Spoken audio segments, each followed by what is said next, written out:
Hello and welcome everyone to today's Student Couch episode. My name is Yunus and today I'm very happy to be back on the second episode of Season 2. On today's episode I'll be talking with Nihal, the University Relations Manager of AIESEC. For the first time listeners, this show is designed and dedicated to understanding the student's story, perspective, voice, and concerns. Now if you haven't yet, get your coffee or your tea and join us for the next half an hour with Nihal. Nihal, it's great to have you back on for a second time. How are you? Doing very well, thank you. Season 2, man. Congratulations, bro. Yeah, man. I can't believe this has been going on for this long, to be honest. People still listen to you? Bro, I thought that was... I hope. I really hope so. But what have you been up to for the past few days? For the past few days, uni just begun. So I'm in my third week of university, and things are back on campus. So I've been spending a lot of time meeting new people from my course. I just started my master recently. And now it's been, the grind is real, bro. There's a lot happening, and I'm just excited to get into it again. Cool. And which masters are you in? Business administration. Okay. And is that a pre-masters that you're in, or is it a full masters that you've started? It's a full masters. I'm in the track digital business. Mm-hmm. And, bro, it's huge. I think we have about a 150 people. Wow. So okay. it's, I think, one of the biggest tracks in the master. Okay, cool. And so you get to choose the track that you want to go into sort of like in the beginning of the year? Yeah, so you have about 9 tracks which you can choose from. Everything from leadership to digital marketing. For me, digital business really fit because I was interested in seeing how digital transformations can help businesses not only stay competitive, but also add value to their customers. Okay, that's really cool. And so recently we've been talking and you told me about this experience that you started, that you sort of started this year, and it's so you're part of AIESEC. Am I saying that right? It's AIESEC. AIESEC. Don't worry, bro. Cool. Don't worry. Cool. Well, that's it took good me to know. 2 weeks to get it as well. Yeah, I'll probably be making the mistake a few times throughout this podcast, but I'll do my best not to do it. So it's AIESEC. AIESEC. Okay, cool. So how did you get started with them? So one day it was the last year of my my 3-year program in the bachelor, and I got a message on LinkedIn. It was basically asking me, hey, your profile fits with one of the positions we have open. Would you like to apply? Now, I wasn't really looking for a job back then, but I was looking through what the organization stands for, the values it has. And I was like, this actually seems pretty cool. So I tried. I just dropped an application, dropped my motivation letter, and soon I had interviews. And after 3 rounds later, I get the job. I get the phone call that I'm in. And my position is the University Relations Manager, and that's part of the marketing team.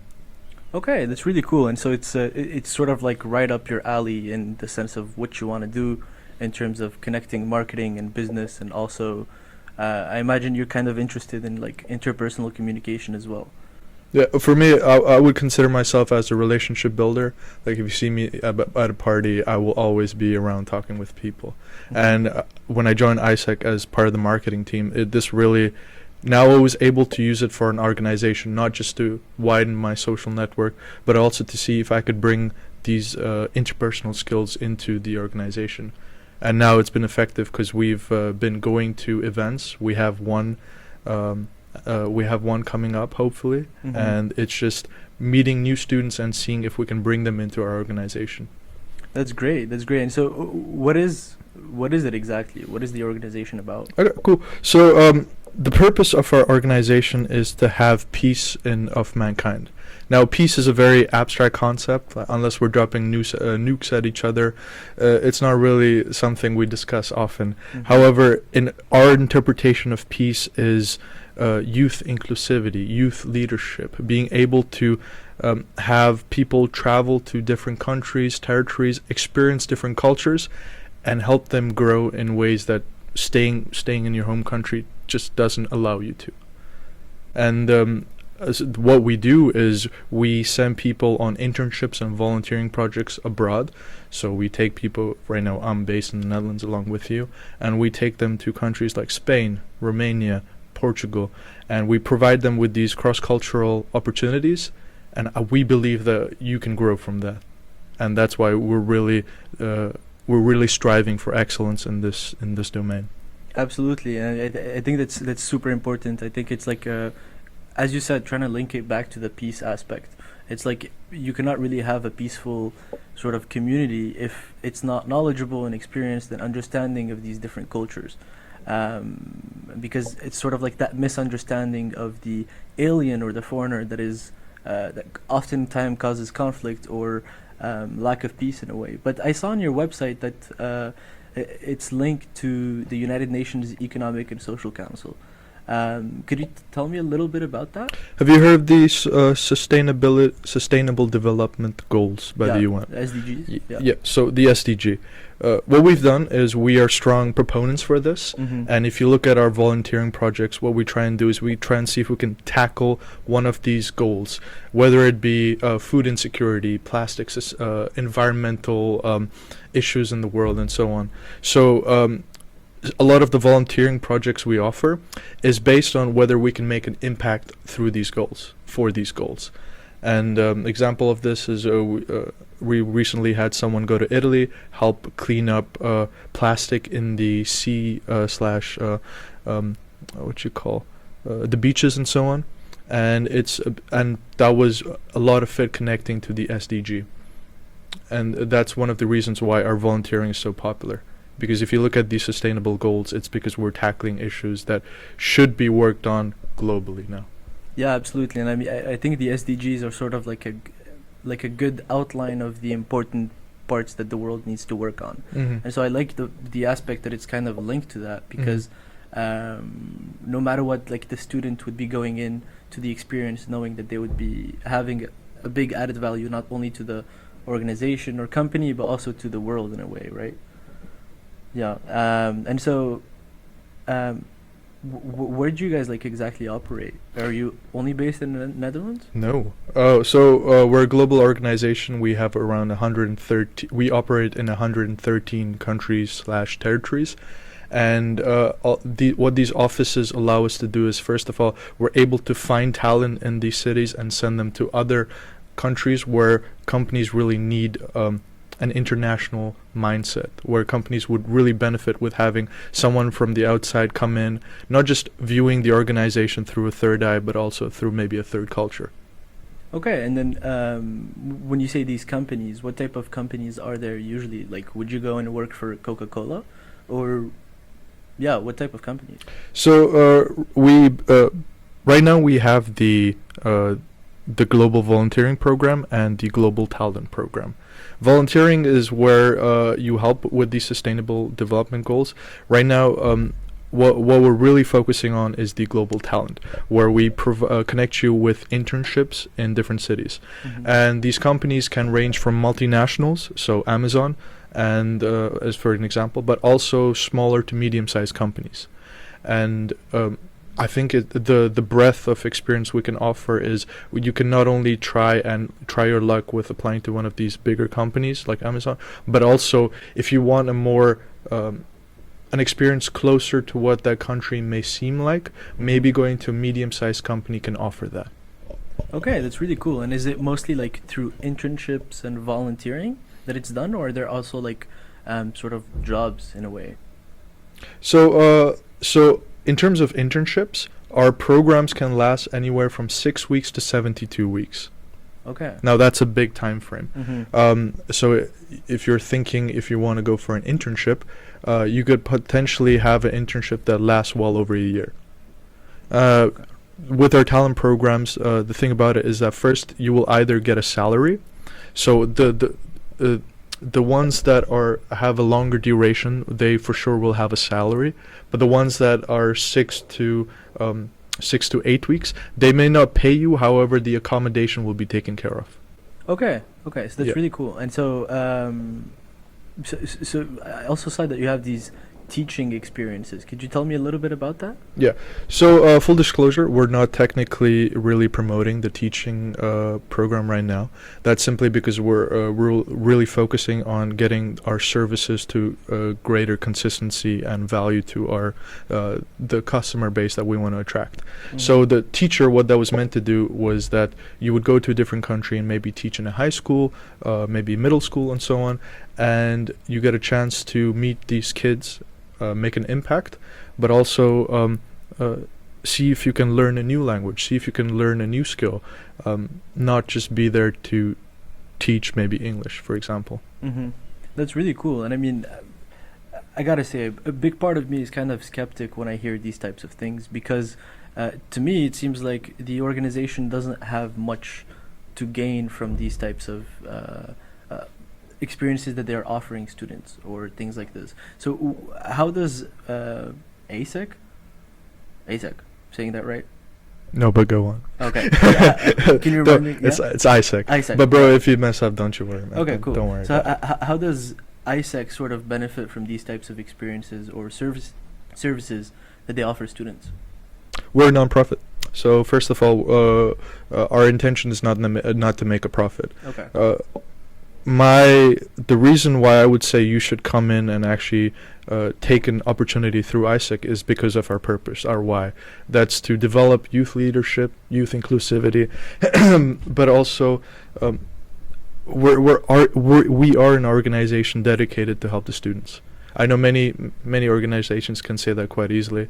However, through my time there, even though it's been quite short, I've seen the real value happens on these opportunities abroad. Mm-hmm. We're not going to benefit a great deal monetarily. You'll see that through our pricing compared to the other organizations that are in our space. We're not the premium brand. We're not the one that you're going to pay like 5,000, 10,000 euros on a trip to go abroad. Mm-hmm. But we're the one that will get you there and hopefully get you an experience that is closest to what the culture is meant to be. Okay. Now, we really don't want to take that away from you. That's really, if you read the stories of our participants who've gone abroad, Mm-hmm. They may not feel like, yeah, we're not that organization that will, that's like those bigger organizations that I mentioned, but we're the ones that will try and get you to feel like you've been living there, enjoying there, and not take the culture away from you. That's great. That's great. And so that means that, so from what I understand, the students don't pay anything. You do pay something. Okay, you do. Yeah. So when and only when you get accepted on this is for the talent side, this is for the internship side. When you get accepted for being an employee, an intern for this particular job, then you pay a fee. Okay. That's because it takes our resources to try and connect you to that company. And that's the only one-time fee you will pay throughout this process. And what does this one-time fee usually, like, is it between 100 euros or more, or is it less? It depends, but I would say around 300 to 400 euros. Okay. I would say maybe even 500. Mm-hmm. But I really think that's justified in what you're going to get. Yeah, and so this amount of money usually takes care of the aspect of like treatment of your documents and like sending you to the internship or to the experience, right? When you get on our platform and you start looking at the opportunities we have for you, you'll often be connected to one of our team members that will help you guide you through this process. And really, we want to do everything we can to make your life as easy to go there. Mm-hmm. And that's where this fee really helps us in terms of the resources we have to like bring together in order to help you get there. Obviously, so it's kind of like you're acting like we're an intermediary, basically. Yeah. Like a middleman Yeah. between students and experiences or companies And or the company, organizations. yes. Cool. And so, can you be anyone and sign up to one of these experiences, or do you have to be a student? So we're basically targeting the youth. So anyone between 18 to 30, Mm-hmm. I would say meets our guidelines of youth. Okay. And I think that's already quite a big age bracket. Mm-hmm. So that encapsulates all these students who are currently at university as well. Okay, so it doesn't matter which program you're in, which university you're in, as long as you are between 18 and 30. As a starter, yeah. As a starter. We also, for example, we offer specific kinds of internships, like maybe business development, and this may not attract someone who's maybe studying anthropology, for example. However, these fields we try and acquire these jobs so that they meet a large part of our customer profile, meaning Okay. the students that we're targeting who are studying right now as well. Okay, that's really cool. And then, so let's say I apply to AIESEC. You got it, bro. Nice. My man, my About man. time. It's about time. So let's say I apply to AIESEC and I get so I get approved for an internship. Let's say I'm going to Madrid. What's next? What comes after that? How do I sort of get my accommodation? How do I get my visa if I need a visa? What happens with all of that? So first of all, as I said, you will either have a salary if this internship lasts longer than maybe 8 weeks or so on. Mm-hmm. That's for sure. That will you will need to check the opportunities available first of all on the website to see whether or not we provide a salary, whether or not we provide an accommodation, and it's specific for these individual jobs or roles you'll be looking for. Okay. And in terms of visa, we do have teams trying to help you with that, but of course you're the one who has to start the process, get the process done, and it really also depends on your motivation to get there. Mm-hmm. Whilst we try and make it as easy for you to actually, once you get that job, to get you to the country, your motivation and efforts to also enable that will really be effective when finally we put you on that plane, or you put yourself on that plane and go to that country. Absolutely. And so it's like, is it AIESEC that applies for the visa for you if you give the documents, or does the student apply themselves? Full disclosure, I don't know. Not sure I don't know that part. Yeah. I would really recommend you check it out for yourself on the website. A lot of the things that I'm saying right now, it's based on my experience with the organization so far. I will try and be as accurate as possible, but please look towards the website and the other resources available online to double check. That's really important.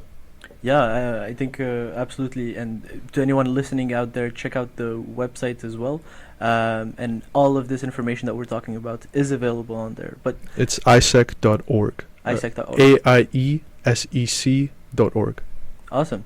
And so your role within AIESEC is kind of University Relations Manager. Yes. What does that entail? So right now I'm trying to develop relationships with the VU and UvA. That stands for the University of Amsterdam and the Vrije Universiteit, also located in Amsterdam. And the main purpose of this is to get these students to go abroad. We're really trying to stimulate second and third year students to take that chance. A lot of you listening are communication science students, and you have an internship that's part of your program.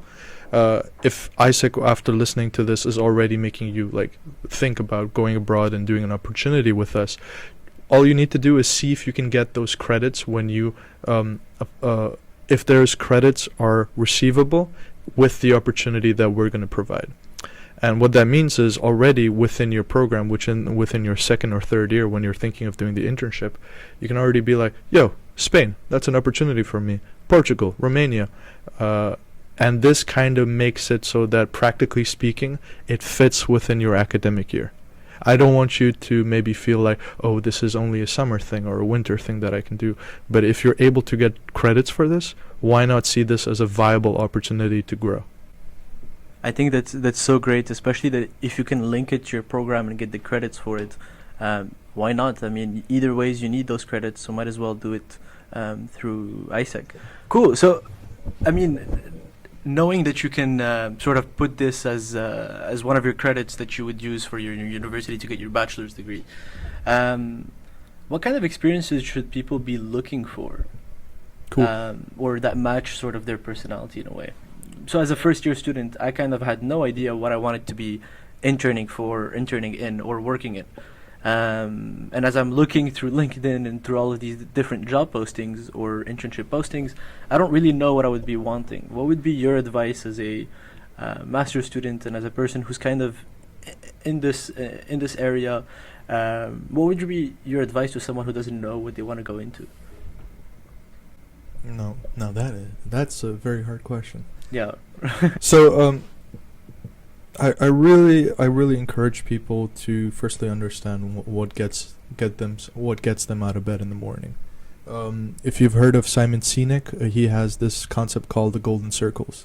So you have your why and your how and your what. So what I really want you to find is your why. What is your purpose? What is your mission? It's something that I can't teach you. It's something I can't force you to have, but it's something you have to develop within yourself. And then your how is basically, how do we supercharge that mission? How do we start doing them? What do we need to do in order to make sure our mission is met?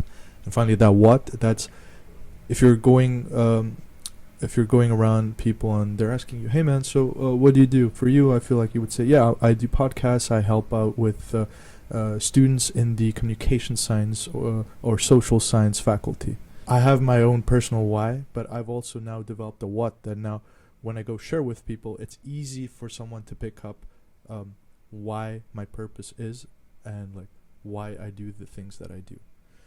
I did not really answer your question as directly as possible, and that's intentional because I really want anyone listening to this to develop the why yourself. It's something that it's not something you can teach or like I can shout at you and you will have the next morning.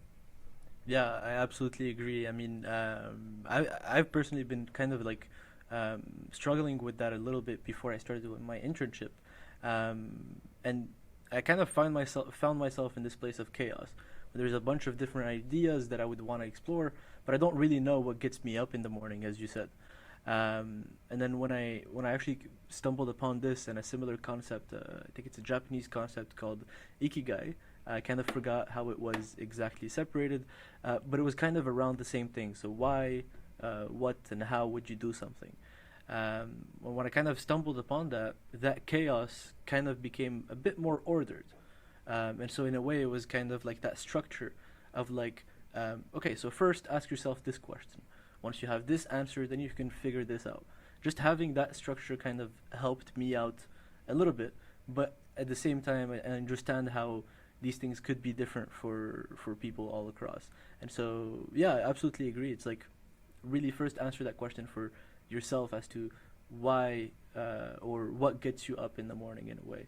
I got a question for you. Yeah. Based on that, did you ever feel jealous when you met people and they're so focused on what they would like to do? They know it so well, and you discussed how you were unsure for a long period of time. Did you ever feel jealous about people like that? Well, that's the thing. It's that at least for me in terms of like my circle and the people I would see and things like that, it was more so something we were all going through at the same time. But not only that, we're also going through it in different ways. So what I am unsure about, someone else is very sure about, but is unsure about a different aspect.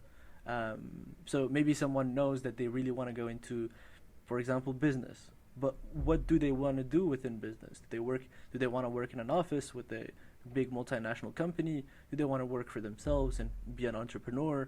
So the question kind of ended up being posed there. And so to answer your question of like jealousy, I wouldn't say it was really like jealousy. It was more like, hey, we're both going and we're racing the same race.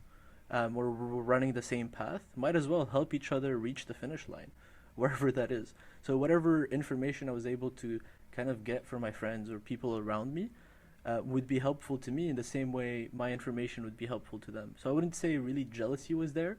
It was more like mutual support. But did you feel any jealousy in that way? Before I answer that, you're bringing up a really good point. Like you mentioned, let's both go in a direction that's beneficial to us. I feel like for me that's a really good connection with to bring that back to AIESEC. I had my own values before starting here at this organization. I knew what really drove me, the things that I hold like dear and important to myself. And then I'm in this conference, in this takeover week, when I'm getting my new position, and they're starting to explain what AIESEC is, why we do what we do, and like why you should do the best within the organization. And I'm sitting there, I'm like, this is the first time ever that any organization has explained it to me, their goals and their values. It's always like, all right, you're here, you're the sales manager of this, your goal is to get new clients to buy into our cloud computing software, something like that. But it's never like, why what is our purpose and why should people buy into that? And this is my first experience in an organization where it was discussed. And when I realized like my goals, they can really be connected to the goals of AIESEC, it really made me think of the possibilities. And at the end of the day, if I had to explain to you what AIESEC is as a member, like someone who works there or someone who's going abroad, it's really a platform for you to grow. Whilst we have our own mission of, as I mentioned, the peace before, it's really a platform for all these students who are going to interact and touch base with AIESEC at different points. I'm making AIESEC sound like a boyfriend right now, but it's really like you have the, if you really wanted to, and you're really interested in our mission and what we stand for, I'm 100% sure that you can add your spirit, your own personality. You can take AIESEC to a different level within what you do, but also we can help you grow. And that mutual exchange of values, skills, and creation of all these things that we're going to do together, that's for me the reason why I'm going to stay. That's for me the reason why I'm going to work hard at my job. Cool. Do you think if you didn't know what you wanted to do, would AIESEC still be valuable or still be helpful? Or is it better for people who already have an idea of what they want to do with their life in a way? First of all, like, if you don't know what to do or why you want to do something, I would say that's really one side of the issue. When I'm talking to different people, I can tell there's either something they're running toward or running away from. And it's very hard for people to distinguish in what mindset they are. Are they running away from something or are they running towards something?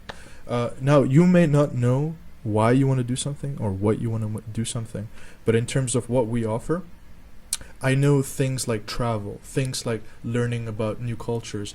These are something that I've seen through the student population that I've been part of. And it's very easy for me to say, hey, you might not clearly know what you want to do in the future, but I know what attracts you. I know what's the reason you've come to a different country to study. It's really because of that international experience and what this city, what this country can offer you. So regardless of what sort of opportunity you take with us, we know that there's a long list of things that will be added to you that you may not have even considered when applying, but I'm sure when you're reflecting on this opportunity weeks or months down the line, you're like, yo, I learned so much. So what I have for you right now is 4 opportunities that we've handpicked for what we believe communication science students are interested in. Oh, so you're telling me we're getting exclusive deals right now?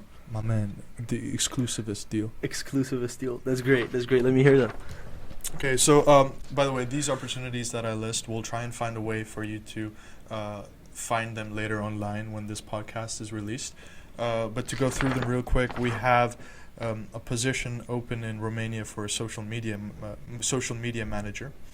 We got a position open in Portugal for a market research intern. We have a position open also in Romania as a social media marketer. And now, these are opportunities we think that communication science people might be interested in. These are all internships, so when you go through the job listing, you will see that either we'll offer you a salary or we'll make sure that the accommodation is taken care of. Finally, we have one from Prague, and it's Amazon. It's the Amazon European office, and they're looking for a content reviewer. Check them out, see if you're interested. They have different time periods, so if they work with your schedule, work with what you're kind of planning for the year, do apply, see if you get in. Companies like Amazon, I can tell already that it's going to be quite competitive.